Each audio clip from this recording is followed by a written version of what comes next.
Diving করার সময় এক ব্যক্তির হাত থেকে একটি দামি ঘড়ি সমুদ্রের গভীরে পড়ে যায়। ঘড়িটি খুঁজতে নেমে তিনি একটি অদ্ভুত পাথর দেখতে পান। পাথরটি দেখেই তার মনে হয় শত শত বছর আগে পুরনো জাহাজের ভারসাম্য রাখতে এমন পাথর ব্যবহার করা হতো। তখনই তিনি বুঝতে পারেন কাছাকাছি কোথাও হয়তো প্রাচীন জাহাজের ধ্বংসাবশেষ লুকিয়ে আছে। তিনি দ্রুত উপরে উঠে সব কথা বন্ধুদের জানান। কিছুক্ষণ পর 4 বন্ধু আবার সেই জায়গায় ফিরে আসে। সমুদ্র গভীরে নামতেই হঠাৎ একটি হাঙর তাদের একজনকে আক্রমণ করে। তবে সৌভাগ্যক্রমে হাঙরটি শুধু তার হাতের জিনিস ছিনিয়ে নিয়ে চলে যায়। ভয় কাটিয়ে তারা আবার খোঁজ শুরু করে। কিছু সময় পর তারা কয়েকটি পুরনো বোতল সহ নানা জিনিস খুঁজে পেলেও সেগুলো তেমন মূল্যবান ছিল না।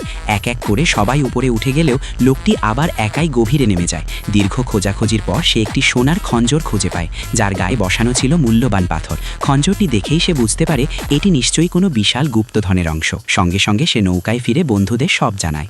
এরপর তারা প্রয়োজনীয় যন্ত্রপাতি নিয়ে আবার সেই স্থানে ফিরে আসে। মেটাল ডিটেক্টর দিয়ে জায়গাটি পরীক্ষা করতে গিয়ে তারা শক্ত সংকেত পায়। তারপর ধীরে ধীরে বালি সরাতেই বেরিয়ে আসে একটি বিশাল জাহাজের অ্যাঙ্কার, যে জাহাজটি প্রায় 500 বছর আগে সমুদ্রের অতলে ডুবে গিয়েছিল।